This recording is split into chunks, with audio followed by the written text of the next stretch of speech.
Next question that's come in from the students is internal and external validation. So let's take a decade back. You know, the word peer pressure was the next big thing. Everyone said you shouldn't succumb to peer pressure, you shouldn't listen to what your peers have to say, they're probably ill-intentioned and ill-mannered. But we've reached a point where our peers don't have to say that to us anymore. It's internal validation. We do things to validate ourselves. And that's in some form or the other, way more dangerous than a peer telling us, because we can stop them. The voices in our head, we can't.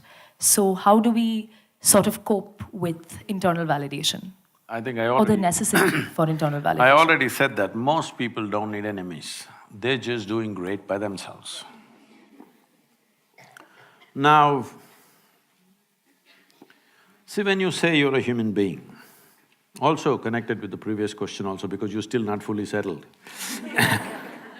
When you say, I'm a human being, you have a body, you have an intellect, a bunch of thoughts and certain penetration of intellect, you have emotions, and you have a consciousness behind this. Suppose we were some other creature, let's say we were buffaloes, then body would be the most dominant thing in our life. Biology and body is the dominant thing. Mind, intellect, not that it doesn't have, it has its own mind, but small. Emotions it has, but still not as big as the body.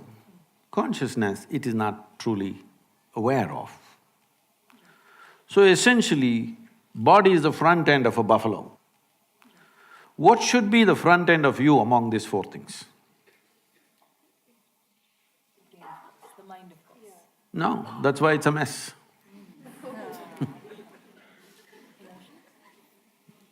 Don't do guesswork, tell me. I would go for the mind. The mind first. If you say the thought process… Thought process, yes. See, your thought is a consequence of the data that you have gathered, isn't it? Yes. In this many years, I will assume you're 18, okay, just for safety, for my safety.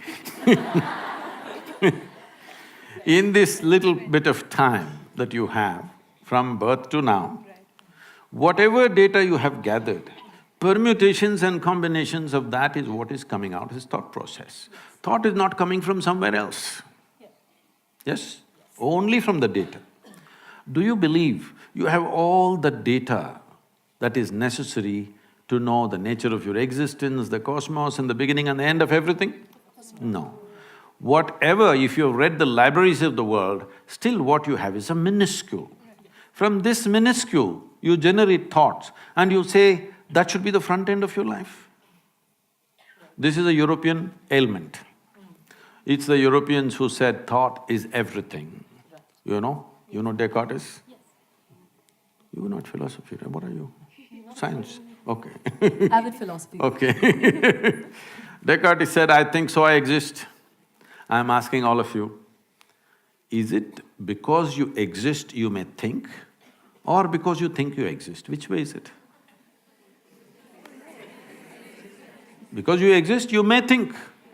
Because most people are in a state of mental diarrhea all the time, they think thought is an eternal process. No. See right now, if my hand starts jumping all over the place, what do you think? You think I have an ailment, isn't it? So if your mind starts jumping all over the place, what should I think? You have an ailment. Only thing is, everybody is like you only. That's how everybody is, so it looks like normal. That's how it is in an asylum.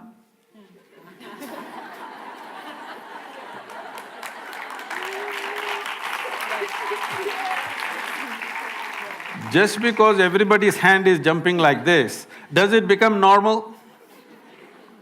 I'm asking you, does it become normal? With hand, it's very obvious and visible, but if you pay enough attention, it is visible, isn't it? So your thought is an outcome of limited data. That can never be the front end, it's very, very small. Why thought became so significant in the world is because of European system of education. Why in Europe thought became so important was, they went through a few centuries of very dogmatic religious imposition. They were not allowed to think for themselves. So somewhere in 1700s, they broke away from that. They started thinking for themselves, it looked like liberation. But now the same thought is freaking people to death. See, if I leave you alone in a room all by yourself, I will give you food and shelter and everything, all good care for you. Only thing is, nothing to do. You will freak yourself to death, believe me. So, with that kind of a mind, you want it to be the front end?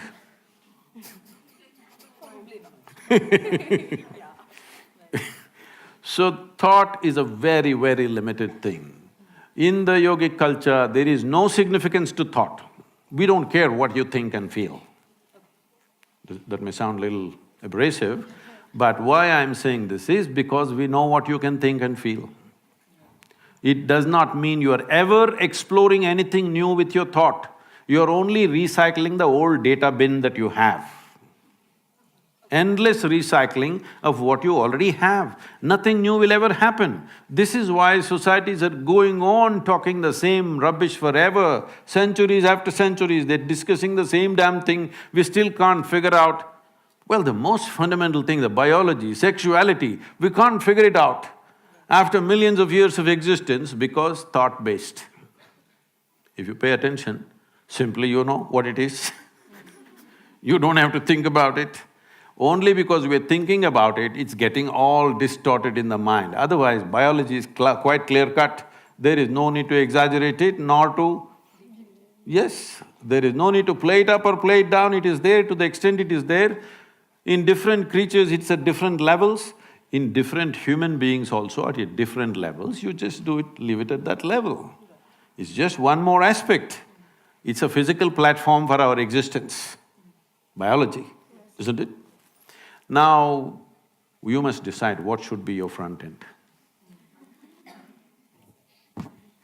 You must decide. I will… So, pretty… See, it's not me who's dodging the questions, okay? To be honest, I think it's still unclear to me, to be very honest. But I think the tangent that we will have to discover will come No, there is in no time. tangent. I'm just asking you, is it true these four dimensions are there to you? Yes, very much. What should be the leading edge? That's all I'm asking. What is the tangent about it? I still stand by thought for some reason. I'm probably terribly wrong, and I will probably discover it in time. Is it true your thought is coming from limited data? True, yes. So, if you're coming from limited data, is it true that you can never ever explore anything new? You can always widen your data. You can always go out there and learn and study. That is experience. Correct, See, please yes. understand, life is happening in three fundamental dimensions. Why in this culture all this Trishula, Trikala, Trinetra, all this three is, because essentially your life is happening like this. There is memory of the past, there is experience of the now, and there is imagination of the future. These are the only ways life is happening. But people can sit here right now and suffer what happened 10 years ago. Yes. You can, you also can. And people can suffer what may happen day after tomorrow already. Yes, exactly. So if you're suffering what happened 10 years ago or 10 days ago, what happened 10 years ago, does it exist right now? No. So you're suffering that which does not exist. Please, psychologist, please tell me, if somebody is suffering that which does not exist, what's the terminology for them? I'm like, you tell me. No, I'm only asking for technical terminology. If someone is suffering that which does not exist here, what is the term, psychiatric term?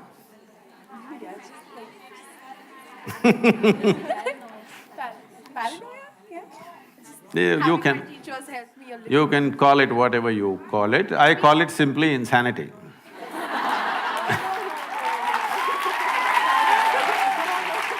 No, that is a very strong word because it will not help your practice if you call people that.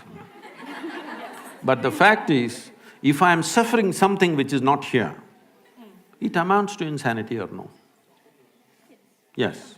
So if I am suffering what happened yesterday or what may happen day after tomorrow, I am suffering something which does not exist, isn't it?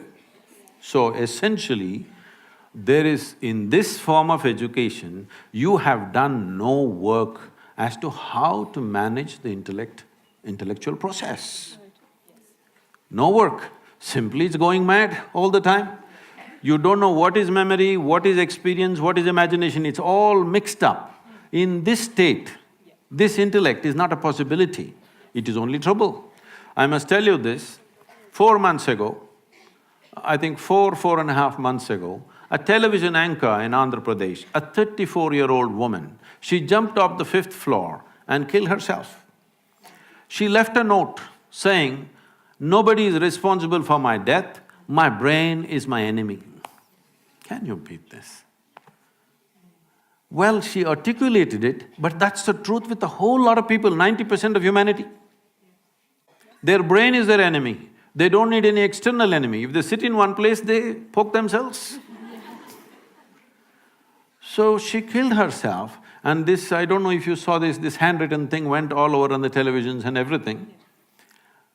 Well, this brain is the most bloody precious thing that you have. It took millions of years to manufacture this brain of evolution. And today, it's become your enemy. Obviously, there is no stabilizing factor inside.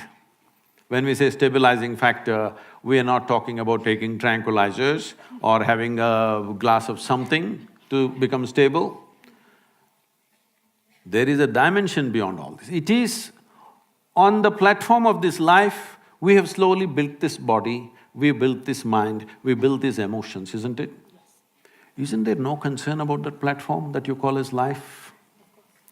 If we just attend to that, all these questions will just vanish. People were asking me when I was at Anna University day before yesterday, "Sadhguru, how come you can answer every question?" I said, because till now, nobody asked me a question that I myself did not ask to myself and to everybody around me. I had a billion questions, nobody answered. Then I realized the questions are all coming from a wrong perspective. Because there is no profound experience of life on the surface with information that I have, I am manufacturing questions and questions hung like a dark cloud around me when I was young. So I said, till now nobody has asked a question that I myself did not raise. But why? If I raise the question, the next generation is raising the same damn question, that means we are not learning a thing from each other, isn't it?